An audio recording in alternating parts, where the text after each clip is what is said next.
unable to utter a word. But by then the messenger had simply followed her through the garden, and there he stood. She pointed at him helplessly. Sadao looked up from his book. He was in his office, the outer partition of which was thrown open to the garden for the southern sunshine. "What is it?" he asked the messenger, and then he rose, seeing the man's uniform. "You are to come to the palace," the man said. "The old general is in pain again." "Oh," Hannah breathed. "Is that all?" "All?" the messenger exclaimed. "Is it not enough?" "Indeed it is," she replied. "I am very sorry." When Sadao came to say goodbye, she was in the kitchen, but doing nothing. The children were asleep, and she sat, merely resting for a moment, more exhausted from her fright than from work. "I thought they had come to arrest you," she said. He gazed down into her anxious eyes. "I must get rid of this man for your sake," he said in distress. "Somehow I must get rid of him." "Of course," the general said weakly. "I understand fully, but that is because I once took a degree in Princeton. So few Japanese have." "I care nothing for the man, Excellency," Sadao said, "but having operated on him with such success." Yes, the general said. "It only makes me feel you are more indispensable to me. Evidently, you can save anyone. You are so skilled. You say you think I can stand one more such attack as I have had today?" "Not more than one," Sadao said. "Then certainly I can allow nothing to happen to you," the general said with anxiety. His long, pale Japanese face became expressionless, which meant that he was in deep thought. "You cannot be arrested," the general said, closing his eyes. "Suppose you were condemned to death, and the next day I had to have my operation." "There are other surgeons, Excellency," Sadao suggested. "None I trust," the general replied. "The best ones have been trained by Germans and would consider the operation successful even if I died. I do not care for their point of view," he sighed.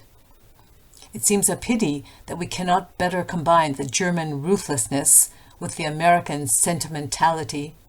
Then you could turn your prisoner over to execution, and yet I could be sure you would not murder me while I was unconscious." The general laughed. He had an unusual sense of humor. "As a Japanese, could you not combine these two foreign elements?" he asked. Sadao smiled. "I am not quite sure," he said, "but for your sake, I would be willing to try, Excellency."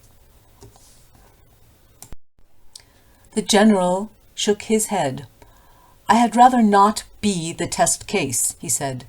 He felt suddenly weak and overwhelmed with the cares of his life as an official, in times such as these, when repeated victory brought great responsibilities all over the South Pacific. "It is very unfortunate that this man was washed up on your doorstep," he said irritably. "I feel it so myself," Sadao said gently. "It would be best if he could be quietly killed," the general said. "Not by you, but by someone who does not know him. I have my own private assassins. Suppose I send 2 of them to your house tonight, or better, any night. You need know nothing about it. It is now warm. What would be more natural than that you should leave the outer partition of the white man's room open to the garden while he sleeps?" "Certainly, it would be very natural," Sadao agreed. "In fact, it is so left open every night." "Good," the general said, yawning.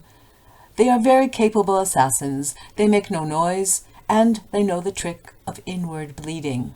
If you like, I can even have them remove the body." Sadao considered. "That perhaps would be best, Excellency," he agreed, thinking of Hannah. He left the general's presence then and went home, thinking over the plan. In this way, The whole thing would be taken out of his hands. He would tell Hannah nothing, since she would be timid at the idea of assassins in the house. And yet, certainly, such persons were essential in an absolute state such as Japan was. How else could rulers deal with those who opposed them? He refused to allow anything but reason to the atmosphere of his mind as he went into the room where the American was in bed. But as he opened the door, to his surprise, he found the young man out of bed and preparing to go into the garden. "What is this?" he exclaimed. "Who gave you permission to leave your room?" "I'm not used to waiting for permission," Tom said gaily. "Gosh, I feel pretty good again. But will the muscles on this side always feel stiff?" "Is it so?" Sadao inquired, surprised. He forgot all else. "Now, I thought I had provided against that," he murmured. He lifted the edge of the man's shirt and gazed at the healing scar. "Massage may do it," he said, "if exercise does not." "It won't bother me much," the young man said. His young face was gaunt under the stubbly blonde beard. "Say, doctor, I've got something I want to say to you. If I hadn't met a Jap like you, well, I wouldn't be alive today. I know that." Sadao bowed, but he could not speak. "Sure, I know that," Tom went on warmly. His big, thin hands gripping a chair were white at the knuckles. "I guess if all the Japs were like you, there wouldn't have been a war." "Perhaps," Sadao said with difficulty. "And now I think you had better go back to bed."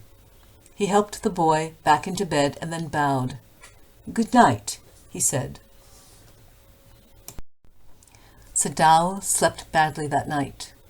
Time and time again he woke, thinking he heard the rustling of footsteps, the sound of a twig broken, or a stone displaced in the garden, a noise such as men might make who carried a burden.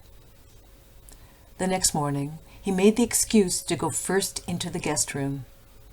If the American were gone, he then could simply tell Hannah that, so that the general had directed. But when he opened the door, he saw at once that it was not last night. There on the pillow was the shaggy blonde head. He could hear the peaceful breathing of sleep, and he closed the door again quietly. "He is asleep," he told Hannah. "He is almost well to sleep like that." "What shall we do with him?" Hannah whispered her old refrain. Sadao shook his head. "I must decide in a day or two," he promised. But certainly, he thought, the second night must be the night. There rose a wind that night, and he listened to the sounds of bending boughs and whistling partitions. Hannah woke too. "Ought we not to go and close the sick man's partition?" she asked. "No," Sadao said. "He's able now to do it for himself." But the next morning, the American was still there. Then the third night, of course, must be the night. The wind changed to quiet rain, and the garden was full of the sound of dripping eaves and running springs. Sadao slept a little better, but he woke at the sound of a crash and leaped to his feet. "What was that?" Hannah cried. The baby woke at her voice and began to wail. "I must go and see." But he held her and would not let her move. "Sadao," she cried, "what is the matter with you?" "Don't go," he muttered. "Don't go." His terror infected her, and she stood breathless, waiting. There was only silence. Together they crept back into the bed, the baby between them. Yet, when he opened the door of the guest room in the morning, there was the young man. He was very gay and had already washed and was now on his feet. He had asked for a razor yesterday and had shaved himself, and today there was a faint color in his cheeks. "I am well," he said joyously. Sadao drew his kimono round his weary body. He could not, he decided suddenly, go through another night. It was not that he cared for this young man's life. No, simply it was not worth the strain. You are well, Sadao agreed. He lowered his voice. You are so well that I think if I put my boat on the shore tonight, with food and extra clothing in it, you might be able to row to that little island not far from the coast. It is so near the coast that it has not been worth fortifying. Nobody lives on it because in storm it is submerged, but this is not the season of storm. You could live there until you saw a Korean fishing boat pass by. They pass quite near the island because the water is many fathoms deep there. The young man stared at him, slowly comprehending. Do I have to? He asked. I think so, said Dao gently. You understand, it is not hidden that you are here. The young man nodded in perfect comprehension. Okay, he said simply. Sadao did not see him again until evening. As soon as it was dark, he had dragged the stout boat down to the shore, and in it put food and bottled water that he had bought secretly during the day, as well as 2 quilts he had bought at a pawn shop. The boat he tied to a post in the water, for the tide was high. There was no moon, and he worked without a flashlight. When he came to the house, he entered as though he were just back from his work, and so Hannah knew nothing. Yumi was here today, she said, as she served his supper. Though she was so modern, still she did not eat with him. The servants will come back as soon as the foreigner is gone, Sadao said. He went into the guest room that night before he went to bed and himself checked carefully the American's temperature, the state of the wound, and his heart and pulse. The pulse was irregular, but that was perhaps because of excitement. The young man's pale lips were pressed together, and his eyes burned. Only the scars on his neck were red. I realize you are saving my life again, he told Sadao. Not at all, Sadao said. It is only inconvenient to have you here any longer. He hesitated a good deal about giving the man a flashlight, but he had decided to give it to him after all. It was a small one, his own, which he used at night when he was called. If your food runs out before you catch a boat, he said, signal me 2 flashes at the same instant the sun drops over the horizon. Do not signal in darkness, for it will be seen. If you are all right, but still there, signal me once. You will find fish easy to catch, but you must eat them raw. A fire would be seen. Okay, the young man breathed. He was dressed now in the Japanese clothes which Sadao had given him, and at the last moment Sadao wrapped a black cloth about his blond head. Now, Sadao said. The young American, without a word, shook Sadao's hand warmly, and then walked quite well across the floor and down the step into the darkness of the garden. Once, twice, Sadao saw his light flash to find his way, but that would not be suspected. He waited until from the shore there was one more flash. Then he closed the partition. That night he slept. You say the man escaped? The general asked faintly. He had been operated upon a week before, an emergency operation, to which Sadao had been called in the night. For 12 hours, Sadao had not been sure the general would live. The gallbladder was much involved. Then the old man had begun to breathe deeply again and to demand food. Sadao had not been able to ask about the assassins. So far as he knew, they had never come. The servants had returned, and Yumi had cleaned the guest room thoroughly and had burned sulfur in it to get the white man's smell out of it. Nobody said anything. Only the gardener was cross because he had got behind with his chrysanthemums. But after a week, Sadao felt the general was well enough to be spoken to about the prisoner. Yes, Excellency, he escaped, Sadao now said. He coughed, signifying that he had not said all that he might have said, but was unwilling to disturb the general further. But the old man opened his eyes suddenly. That prisoner, he said with some energy, did I not promise you I would kill him for you? You did, Excellency, Sadao said. Well, well, the old man said in a tone of amazement. So I did. But you see, I was suffering a good deal. The truth is, I thought of nothing but myself. In short, I forgot my promise to you. I wondered, Your Excellency, Sadao murmured. It was certainly very careless of me, the general said, but you understand it was not lack of patriotism or dereliction of duty. He looked anxiously at his doctor. If the matter should come out, you would understand that, wouldn't you? Certainly, Your Excellency, Sadao said. He suddenly comprehended that the general was in the palm of his hand, and that as a consequence he himself was perfectly safe. I can swear to your loyalty, Excellency, he said to the old general, and to your zeal against the enemy. You are a good man, the general murmured and closed his eyes. You will be rewarded.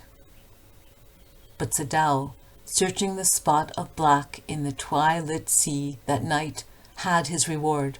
There was no prick of light in the dusk. No one was on the island. His prisoner was gone. Safe, doubtless, for he had warned him to wait only for a Korean fishing boat. He stood for a moment on the veranda, gazing out to the sea from where the young man had come the other night. And into his mind, although without reason, there came other white faces he had known, the professor at whose house he had met Hannah, a dull man, and his wife had been a silly, talkative woman, in spite of her wish to be kind. He remembered his old teacher of anatomy, who had been so insistent on mercy with the knife. And then he remembered the face of his fat and slatternly landlady. He had had great difficulty in finding a place to live in America because he was a Japanese. The Americans were full of prejudice, and it had been bitter to live in it, knowing himself their superior. How he had despised the ignorant and dirty old woman who at last consented to house him in her miserable home. He had once tried to be grateful to her because she had, in his last year, nursed him through influenza. But it was difficult, for she was no less repulsive to him in her kindness. But then, white people were repulsive, of course. It was a relief to be openly at war with them at last. Now he remembered the youthful, haggard face of his prisoner, white and repulsive. Strange, he thought.